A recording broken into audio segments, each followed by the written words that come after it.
To my immediate right is Luke Graham. He was elected MP for Oak Hill, and I had to ask for the right pronunciation of that because I wasn't sure. And Perthshire, which refocuses political debate towards free enterprise and social freedom. To my immediate left is Cripsin Blunt, Member of Parliament for Reigate, formerly an army officer. Cripsin was elected in 1997. He's currently co-chair of the APPG on drug policy reform and the APPG for humanism. And for any of those who will understand this joke, maybe it's for a younger generation, but he has a very appropriate last surname for this event, Cripsin Blunt. To my far right is Chris Snowdon, the indomitable Chris Snowdon, head of lifestyle economics at the Institute of Economic Affairs. Chris recently wrote a book called Killjoys, The Critique of Paternalism. He is often seen on TV and on the radio critiquing punitive taxes, advertising restrictions, smoking bans, minimum pricing, amongst other paternalistic regulations. So I think you can guess what he's going to argue on this panel. And to my far left is, not politically, is Tim Stanley, the leader writer and columnist for The Telegraph. And I'm very happy to say that we are very lucky to have him. This is his only speaking engagement that he's doing at conference. So thank you very much, Tim. So to start off, I'm set up the format. So each speaker is going to speak for about 5 minutes. I'll then chair a bit of a panel discussion, and then I'll open it out to the floor because I'm sure you guys have got a lot of views that you want to get across as well. So Cripsin, if we could start with you. Nerissa, thank you very much. I'm delighted to see so many people here at this event, and indeed the event that was a couple of days ago hosted by the Adam Smith Institute.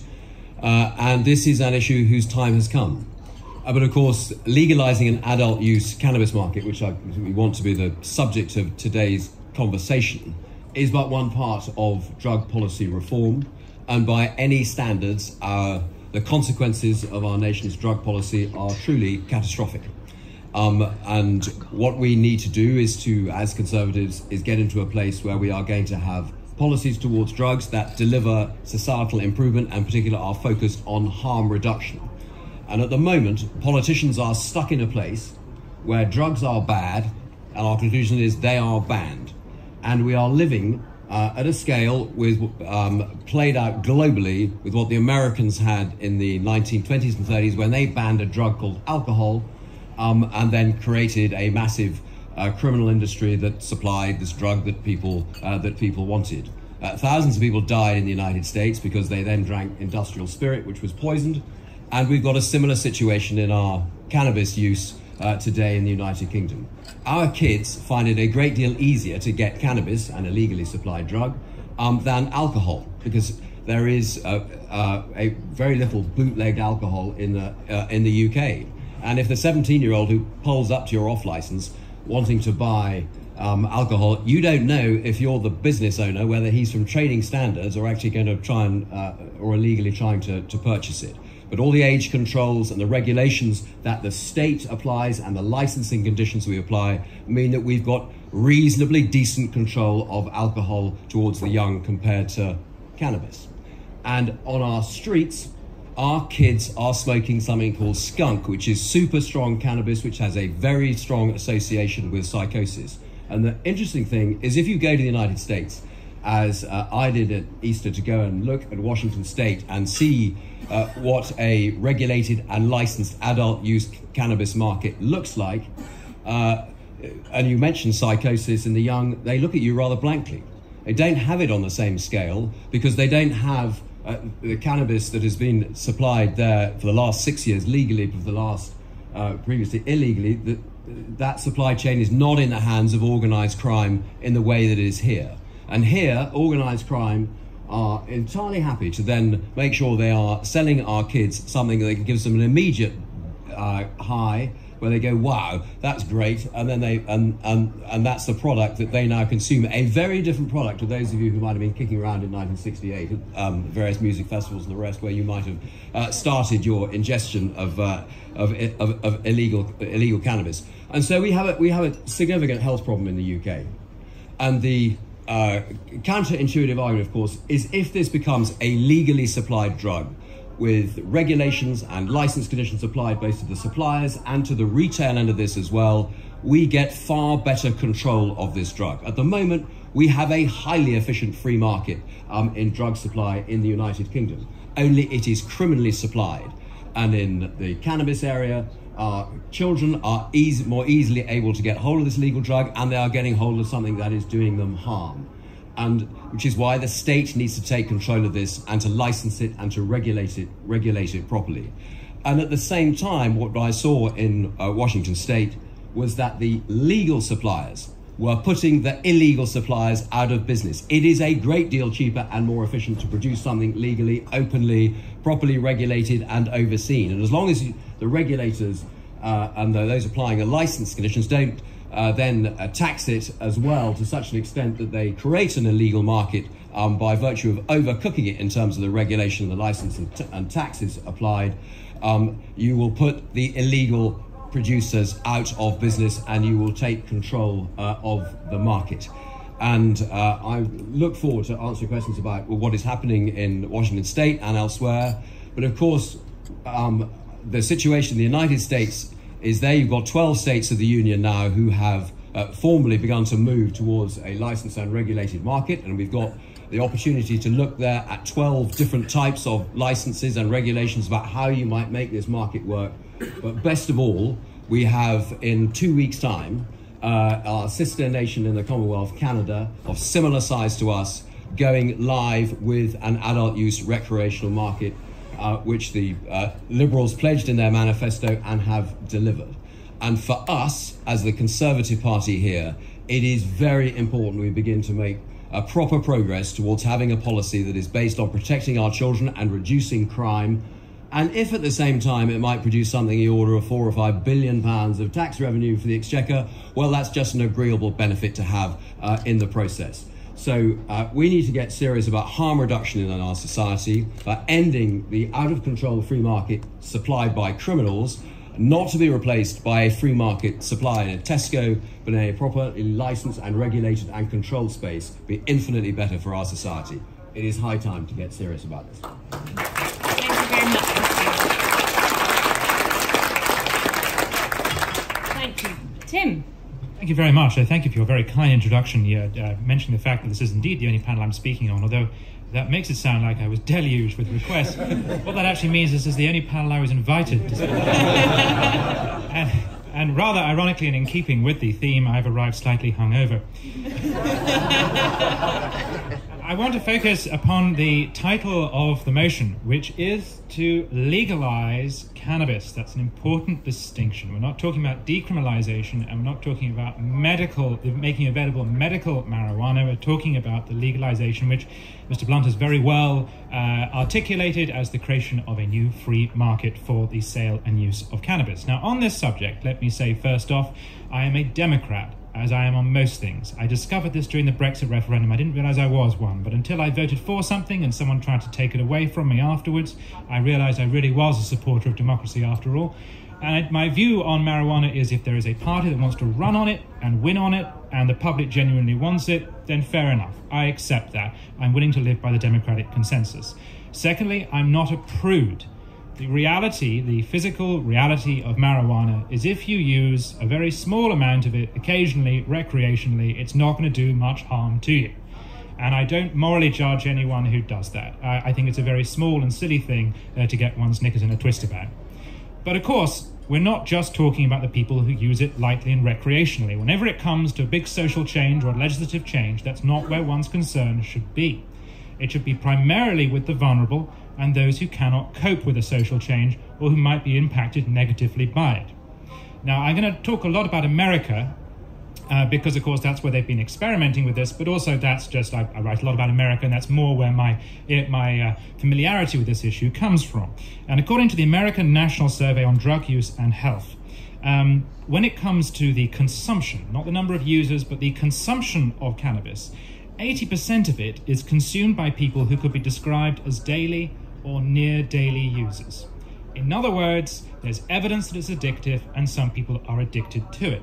A second important statistic, just under half of regular users of cannabis also have a drink or a substance problem or qualify for some sort of medical treatment. My point is, we're talking about legalizing and creating a free market for something which is addictive and can do harm, and which is already ruining some individuals' lives. Now, my case against cannabis is in 3 parts. Number 1, it can be bad for you. Again, as I said, recreationally, only occasionally, once a year, whatever, a cheeky toke, probably not. But when it comes to addiction and regular use, there's a growing medical consensus that it does do harm. And I would just direct you, I'd welcome you, I'm not going to read out from it, but go away and Google the research, a study published by Dr. Philip Timms and Dr. Zerid Atakan, which you can find on the website of the Royal College of Psychiatrists. They say that frequent use of it can increase anxiety, confusion, can induce hallucinations and bring about paranoia, and they say there is even some potential link with the experience of psychotic episodes, and that in the long run it can act as a depressant and also have an impact upon one's cognitive abilities. They go on to say, this for me is the key passage, there is now sufficient evidence to show that those who use cannabis, particularly at a young age, have a higher than average risk of developing a psychotic illness, such as schizophrenia or bipolar disorder. This is not necessarily an argument against decriminalisation or making it medically available. I'm just saying, giving you that evidence in the context of saying, create a free market for it where anyone can buy, whoever wishes to use it. So first of all, there's good medical evidence it can do harm. Second, I'm concerned about the social impact of legalisation. This is where my personal experience of this issue comes from. I was living in Los Angeles in about 2010 to 2012, on and off, where they experimented with the legalization of medical marijuana. And it was a bit of a joke. In essence, you could go to your doctor and say, I'm feeling a bit down. He'd give you a prescription, and all these pharmacies had emerged, which might sell aspirin on the side, but by and large just exist to sell people cannabis. And these pharmacies propped up in West Hollywood, which is the white, middle-class, very wealthy part of Los Angeles. And some people said for a while it stole the business of the people selling it illegally in Venice Beach and Compton and the other less salubrious parts of Los Angeles. And I visited those areas, and what was striking was that crime didn't go down. What took place in that brief experience, and I'm willing to be corrected, this is just my personal anecdotal experience of it, what took place was that where once people sold cannabis, because there was no longer a market for that, either they sell it cheaper or mixed with other things, or they moved on to selling harder drugs. What it didn't do is overnight destroy the illegal market for things and produce a panacea of everyone taking something legally and healthily. And that makes sense logically and historically. People always say when it comes to alcohol, that alcohol created organized crime. The prohibition created organized crime. It didn't. Organized crime existed before that. Organized crime exploited it. It's true, there's a very funny statistic about the number of arrests for people being drunk dramatically increasing during Prohibition than from when it was illegal, which makes a mockery of the law, and that may well be a good point to make. But that's logical, that makes sense. If suddenly it's illegal to drink, then you're going to start arresting people who are drunk in a way you wouldn't do before. What happens after Prohibition has ended? Does organized crime go away? No. Go and watch The Godfather. Organized crime gets stronger and bigger, and it turns into a near-professional syndicate by the 1950s. It moves on from selling illegal hooch to selling drugs and prostitution. So this idea is a panacea I don't buy. On the contrary, very interesting to note where essentially in the last year, cannabis has now been properly legalized in the state of California. It's interesting to note that less than 1% of the new stores selling it are owned by people of color. I find that very interesting. It's important to me because you're beginning to see the emergence in the United States of something like big tobacco, but instead it's big cannabis. And it's run by rich white capitalists. What it's not doing is solving the old problems that came before of black people being targeted by the police and the many injustices associated with drugs. My final point, point 3, I think this issue is irrelevant. Why would I talk about something that's irrelevant? Because sometimes it's important in political debates to point out what doesn't matter as well as what does. And I don't think there's a huge constituency of people out there calling for the legalization of drugs, not only given the many objections that I've raised, but also because it simply isn't at the top of people's lists of concerns. Now, there's a big talk at this conference about how you win over the young. And I've been around a little while. I'm 36, believe it or not. I know I look much older, I feel much older. I'm 36, and I can remember that after 97 and the big Tory loss, there were politicians who said, you know what we need to do to win the young people's vote? We need to legalise pot. I remember Peter Lilly coming to Cambridge and telling us that. And then Michael Portillo said we need to legalise pot. After every election defeat, they think, the way to win back young people is to offer them the opportunity to get high. And that fundamentally misunderstands why young people aren't voting Conservative and what motivates young people. If you want to get young people voting Conservative again, you've got to come up with some of the themes and the energy and the enthusiasm that you saw in Boris's speech earlier. Young people respond to being spoken to like mature adults, not like hippies looking for a fix. Thank you very much.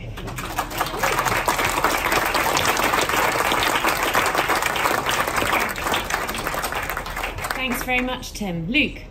Thank you very much. Thanks for having me here this afternoon. I'll start off just by trying to take on a couple of Tim's comments there, actually. I mean, going on The Godfather, you're quite right, obviously drugs are a big part. Also, the construction industry is obviously open for a bit more regulation as well. And I think the issue I would take up is not necessarily this is a way to get more youth votes. Actually, it's about tackling some of the unseen problems that come about the current supply chain that's involved around these criminalised substances. And when you're going through, and I represent quite a rural constituency, when you see the impacts on some of the local communities, and especially people who are outside of cities, the impact of these supply chains really do poison a lot of our communities as well. And it impacts some of the users when they don't know the strength of the drug that they're actually taking. It also impacts then all of the surrounding community organisations that support them and the families that go with them. When you're looking at, in terms of drug, custodial sentences through drug takings, we've had around 100,000 in the last 10 years. Now, when you look at that data, and these figures, it is a little bit patchy between Scotland, England and Wales, but you can say basically across Great Britain, it's around 100,000 in the last 10 years. That's been pretty stable. So it's not necessarily that things are getting hugely worse, but it also means we're not improving. Our war on drugs that has been going now for a couple of decades hasn't had an overly successful conclusion, nor are we reducing the attractiveness of drugs to people of all ages, whether you were there kind of hippies in the 70s or indeed a modern day millennial. The problem is the figures aren't changing, but the drugs are. Cripsin touched on the point about skunk and the changing nature of some of these drugs, and the point is that actually our policy stance has been quite static, where the actual drugs that are being taken in their strength and their character is constantly evolving. It is a market of sorts, and people are very innovative in that market to make sure the product is becoming more and more attractive to the different groups that they're trying to preach to.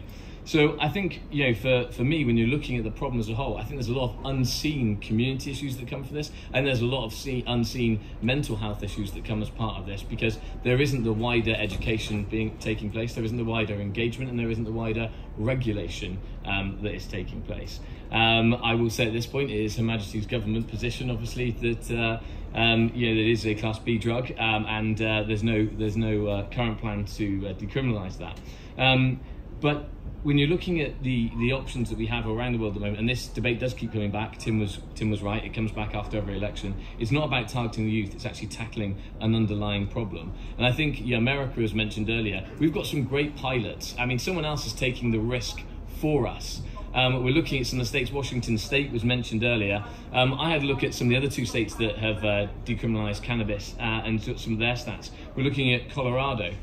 Their state revenues, as you'd expect, have increased as a result of decriminalisation and regulation. They've had around 6 million now they can give to their local governments. There's also been a decrease in violent crime. However, there is some suggest that on the other side, the counter evidence is there's been around a 15% increase on babies born with THC traces in their bloodstream.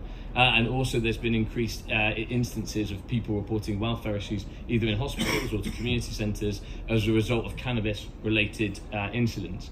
In Oregon, they've had even more success. The revenues are up 70 million. Apparently that's double their original forecast, which is quite a substantial sum. Violent crime is down 10%. Murder rates are down 13%. I mean, it's important to look at the full kind of policy programme that's going on in the state at the same time. But again, they've had this higher reported rates of cannabis poisoning that are taking place. I think here, we've got some pilots in the United States that really give us some hard evidence as the pros and cons of decriminalising cannabis, and also looking at the whole drug programme and legislation as a whole. Like I say, we've been in this war on drugs for several decades, and again, it hasn't been overly successful. So what I would recommend, or I'd like to see, certainly for us as a Conservative Party and as a government going forward is, firstly, obviously, we are looking to decriminalise some of the use of cannabis for medicinal purposes. Obviously, the consultation is live at the moment, with the Home Secretary announced that, and I think that makes sense. I think it's pragmatic. I think it can be real benefits. I mean, it did take a child coming very close to death to bring us to that situation, and I'd hope that we don't need to get to such kind of extreme circumstances to change our mind on some of these policies. Secondly, I think we've got these cases in America. We've seen that the drugs themselves are changing. I think there's a good chance, there's a good opportunity to have a full review of drug policy in the round. So as not to rush into one policy or another. We don't need to rigidly stick by the dogma of the 1990s. We can sit there and say there are pilots going all around the world. Supply's changing, products are changing, people's attitudes are changing. This is a good chance to actually come up with a dynamic response to the problems that plague so many communities in urban and rural areas right across the United Kingdom. And I think we have an opportunity to, like I say, take real-world evidence to try and tackle this problem. And it means we can balance freedom and responsibility together to, I think, bring better outcomes for individuals and communities.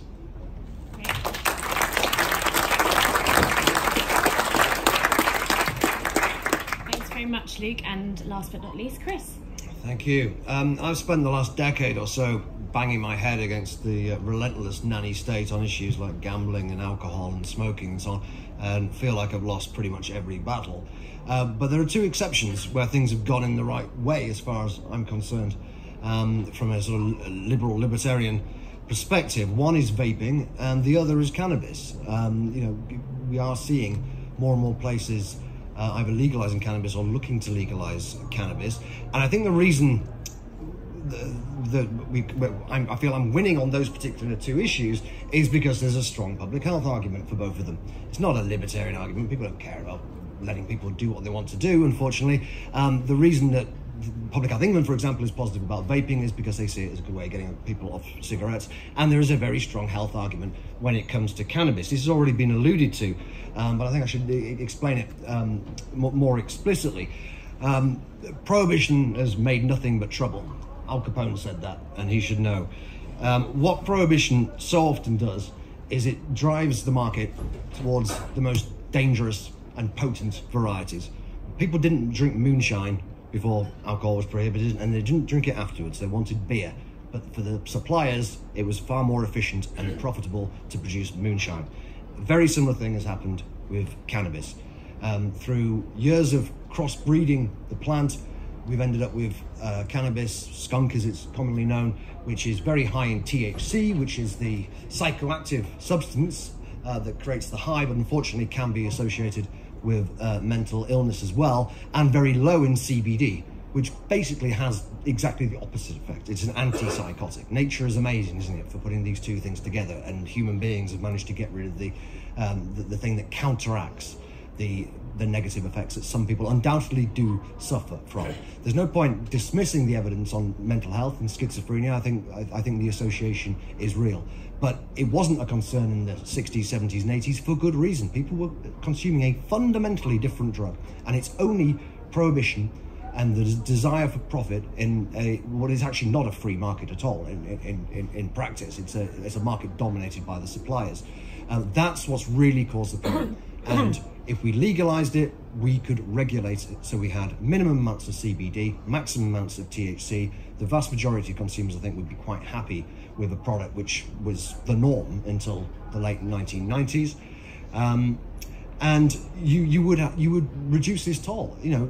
Cannabis consumption has fallen really quite sharply, actually, in the last 20 years. But the number of admissions for cannabis-associated mental health has risen really quite sharply. So people are right to have concerns about cannabis. They're just wrong to think that prohibition or more prohibition is the answer. It's quite the reverse. The only way to regulate this product so it is safer is by having it legal, and there are obviously other benefits to it, the crime aspects. I don't accept this point of Tim's. I hear it a lot, but obviously legalising cannabis will not get rid of organised crime, will not even get rid of drug-related crime, but it's not the job of government to give organised criminals products and services to sell.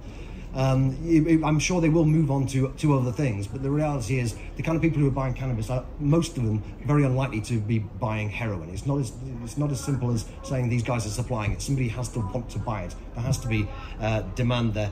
So there are various other benefits to it. I calculated in a recent IEA paper that something of the order of 250 tons of cannabis are being sold every year in this country at a street value of around about £2.5 billion. I think Crispin mentioned possible tax revenues of 4 or 5 billion. I think it wouldn't be anything like that, but it would certainly be at least £1 billion, depending on how we taxed it. And we wouldn't want to tax it too high, because the point is to get rid of the illegal market. But rather than spending money pursuing this lost cause, we could be actually making money and paying for world-class treatment for the unfortunate minority of people who do have problems associated with cannabis. To me, it's a win-win. We are already, believe it or not, the world's biggest producer of medical cannabis in this country, biggest producer and exporter of medical cannabis. We already have a certain amount of know-how. We have the potential to really lead Europe in this, and I think it will happen, because in America, which America started the war on drugs, let's not forget that. Then they got the UN to make it worldwide. America is turning their back on the war on drugs, so I think other countries will follow. Some of it's just down to naked greed of politicians, if you like, the fact that you can make a bit of money from taxing this product. Fair enough, why not appeal to that? The government does need to tax something, why not tax something like cannabis? But the benefits associated with that is you actually you reduce underage access, I think, quite plausibly.